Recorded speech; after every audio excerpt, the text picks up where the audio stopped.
I hope you enjoyed this video. If you want to support the channel, please go check out the link in the description for some awesome TGS merch.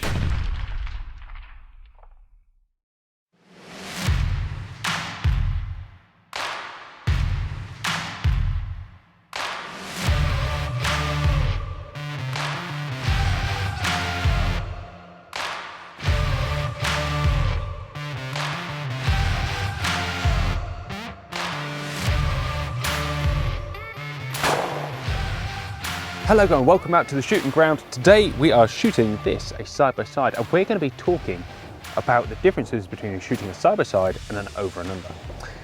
Before everyone starts kicking off, yes, if you put the gun in the same place, the same thing happens. We can all agree on that. However, I think there's certain nuances between an over and under and a side-by-side that we're about to talk about. Anyway, let's shoot.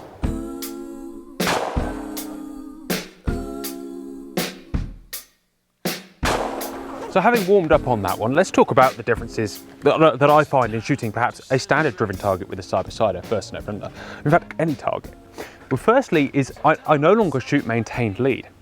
And there is certain Magnum side-by-sides, certainly with sort of flat-filed ribs and perhaps even pistol grips, that you can shoot more side-by-side-esque that lend themselves into that maintained lead style. But actually the swing-through method does suit side-by-sides more. They are more instinctive, they move faster inherently, and again we're putting a lot of generalisms here, that for example shooting a driven target, instead of pulling in front and keeping it going, you just flick, and a side-by-side is lending itself to flickery. The speed with which you can get a side-by-side where you need it certainly gives you an edge over and unders. I think there's no denying that whatsoever. One of those key benefits with the side-by-side is that you can get the gun where you need it. Walked into the stand, never seen the target, no delay, pull the trigger, there it is, close the gun, bang, and the target was had. With an over and under, they are more calculated, and yeah, that comes with certain benefits, but it also comes with certain drawbacks. Anyway, target A. Same affair. You're no longer looking at the gun. In fact, they really do impede the whole looking at the gun thing. Where an over and under, you're allowed to look at that gun a little bit more. There's allowing for a little bit more calculation, and actually inherently lends itself to a slightly lazier style of shooting. The lack of thought that you can put into a side-by-side is absolutely wonderful. I'm not sure if you would have caught that, but that's about 35 yards out, looping and curling away. I would describe it like, that's my kind of a beautiful target. With an over and under, you'd be that much more steady, you'd have your game plan. With this side-by-side, pop the gun up, pull through the line, and broke it. I mean, I'm an average shot, and calculation does allow you to hit more. You can't rely on instinct to hit 10 out of 10. Having a plan and repeating it gets you 10 out of 10. But for those one-off shots like we've just done, or with game shooting, for average birds, there is something about a side-by-side that just lends itself to it, right? So key differences between the way I shoot an over and under and the way I shoot a side-by-side. Well, firstly, the grips are obviously very different. Instead of shooting my standard over and under grip, which will be those two fingers pointing forward and those two wrapping round, you don't have that option with a lack of forehand. And as such, it is a grip, a proper grip, although my front finger still is relaxed and forward instead of trying to grip it. That just allows your left arm just to be that little bit more fluid and kind of stops you from using it and will just allow you to use your body and flow through the targets. Secondly, my ready position is very different. With an over and under, I'll be up like that, nice and agreed. With the side-by-side, I like to stay relaxed, to stay fluid. Again, it's all about slowing myself down, but not putting myself in that same, separating myself from my standard routine. Anyway, A bird. That was quite a nice easy one, wasn't it? Notice, the gun drops into line, so instead of my gun being ready, the gun is up there, and it's just about slowing me down. Or else if I try and track and trace with a side-by-side, and many people are very much the same when they try and shoot a side-by-side, if you try and track and trace, things do tend to go wrong. For example, the aggression, you slow down, and you can't, I mean you can, but it's so much harder to actually move one of these as opposed to swing one of these.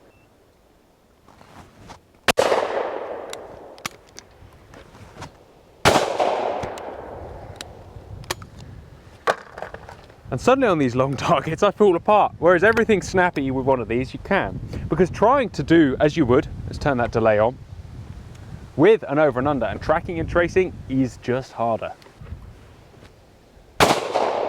The lack of sight plane really just means that you have to rely on gun movement, gun swing, and that actually is a really important use. Everybody will benefit from buying a side-by-side or using a side-by-side for a short period of time.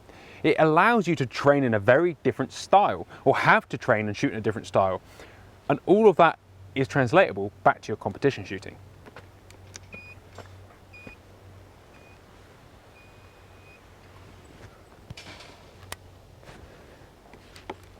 Safety.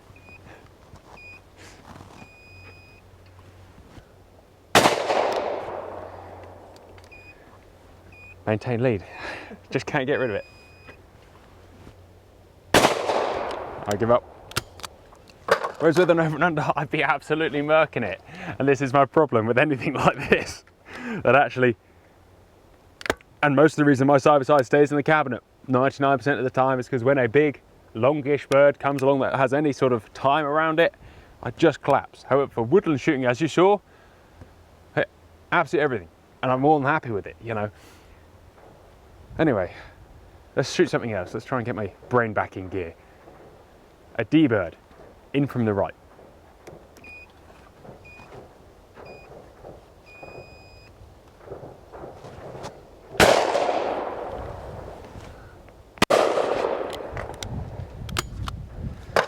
The concentration you need to shoot one of these with any precision actually is really difficult. And that's fascinating to me. But hey.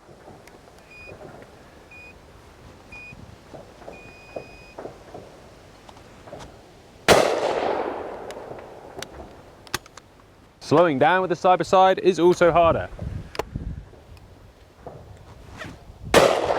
Case in point, that bird on the board is coming from the right. In real life, it comes from the left. And guess what? As it surprised me, absolutely nailed it. And because the gun's light enough and nimble enough, you can break it. Anyway, let's move on.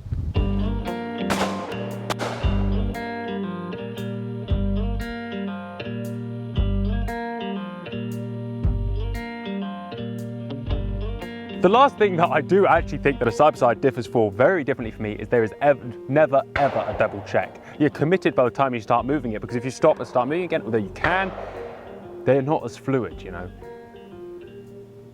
You never think with a side-by-side. You know, that little looper, if that was my over and under, I'd be on it, I'd go, yeah, on it, bang. With this, it's up, pull, bang. And it's a really simple, sweet proceeding. And that's why I love side-by-sides, I suppose. But also why I always pick up the over and under. Because when you fling a bird and it doesn't come from where you're told it's going to come from, you're pretty much guaranteed to break it every time. And that for me, for a woodland gun, for a game gun, hell, even for a little flight and pigeon gun, you go a long way to beat a semi-automatic. Except for perhaps you can get some of those features in a semi-auto.